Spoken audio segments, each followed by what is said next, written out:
बिस्मिल्लाहिर्रहमानिर्रहीम। अस्सलाम वालेकुम। मैं हूँ साइमा मलिक और आप लोगों का वेलकम है मेरे चैनल ग्लोबल फूड्स पे। और आज हम बनाने जा रहे हैं शामी कबाब। और ये मेरी मामा की रेसिपी है, मैं भी उनसे ये लर्न कर रही हूँ और उम्मीद है आप लोग भी इसको एंजॉय करेंगे। तो चलिए स्टार्ट करते हैं। सबसे पहले हमने एक प्रेशर कुकर लिया और उसके अंदर 1 किलो हमने बीफ का जो कीमा है, जो बड़े गोश्त का कीमा है, वो हमने डाल दिया। और उसके अंदर हमने 3 टमाटर काट के डाल दिए, 3 से 4 अदद सब्ज़ मिर्चें उसको रफली चॉप करके उसमें डाल दी। और 2 प्याज जो मीडियम साइज़ के थे उसको भी रफली चॉप करके हमने उसमें शामिल कर दिया। फिर हमने इसमें ऐड कर दिए 10 जवे लहसुन के, उसको पील करके हमने इसमें शामिल कर दिया। और फिर हमने इसमें 1 कप पहले से वॉश की हुई और उसको हमने भिगोया हुआ था पानी में चना दाल हमने वो इसमें शामिल कर दी।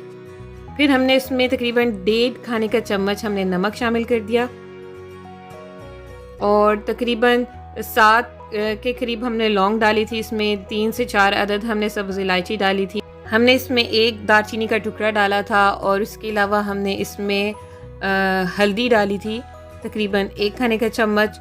और हमने इसमें शामिल किया था सूखा धनिया पाउडर भी 1 खाने का चम्मच हमने इसमें शामिल किया था।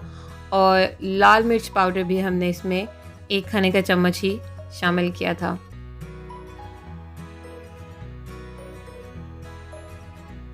हमने इसमें 2 कप पानी डाला और उसको मिक्स कर दिया।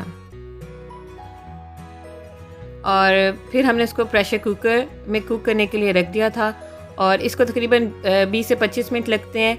आप चेक कर लीजिएगा, जब हमारी चना दाल बिल्कुल गल जाए तो हमने उसको खोल देना है उस प्रेशर कुकर को।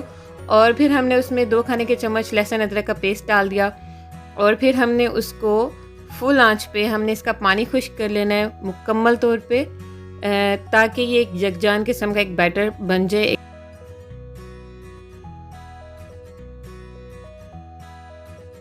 हमने उसको एक प्लेट में उसको डिश आउट किया और उसको ठंडा होने दिया। जब वो तकरीबन थोड़ा सा ठंडा हो गया फिर हमने उसको एक ब्लेंडर में डाल के उसको ब्लेंड कर लिया ताकि चना दाल और जो सब मसाले हैं, जो सब स्पाइसेस हैं, वो यकजान हो जाएं।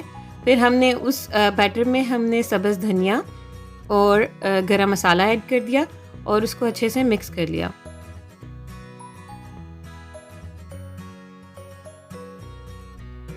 के बाद हमने फिर एक छोटे से बर्तन में थोड़ा सा ऑयल लिया और उससे अपने हाथों को ग्रीस कर लिया और थोड़ी सी मिकदार हमने उस मसाले की कबाब का जो मसाला हमने बनाया उसकी हाथ में ली, उसकी बॉल बना के उसको एक राउंड शेप दे। आप इसे किसी भी शेप में बना सकते हैं, इवन कि आप इसको किसी भी एक छोटे से बर्तन के ढक्कन में या फिर एक जो शेप मेकर होता है आप उसमें भी मिक्सचर को डाल के इजीली इसकी शेप बना सकते हैं। बट बिकॉज़ हम हाथ से बनाने के आदी हैं तो ये हाथ से इजीली बन जाता है। इस तरीके से सब कबाब बना के आप इसको फ्रीज़ कर सकते हैं और ये आराम से 15 से 20 दिन तो बहुत आसानी से और बहुत फ्रेश रहते हैं और आप इसको फ्रीज़ करके बाद में यूज़ कर सकते हैं। अच्छा, और हमें पर्सनली ये जो कबाब्स हैं वो रायते के साथ बहुत ज़्यादा मज़े के लगते हैं। तो रायता बहुत आसान है बनाना।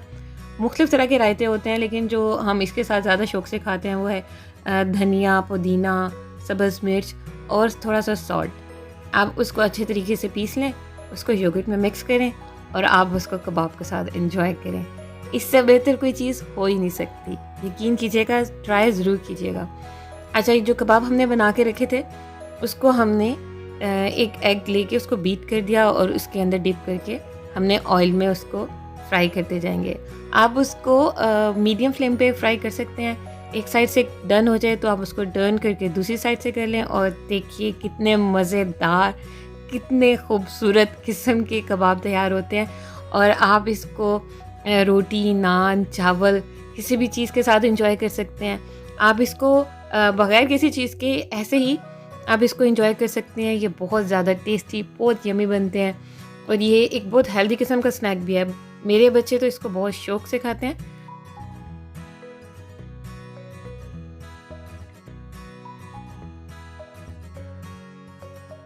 चलें, मैं तो इसको चावल के साथ और रायते के साथ एंजॉय कर रही हूँ। उम्मीद है आप लोग भी इसको ट्राई करेंगे और एंजॉय करेंगे। और मुझे अपनी दुआओं में याद रखेंगे। इजाज़त दीजिएगा, अल्लाह हाफ़िज़। But don't forget to subscribe my channel.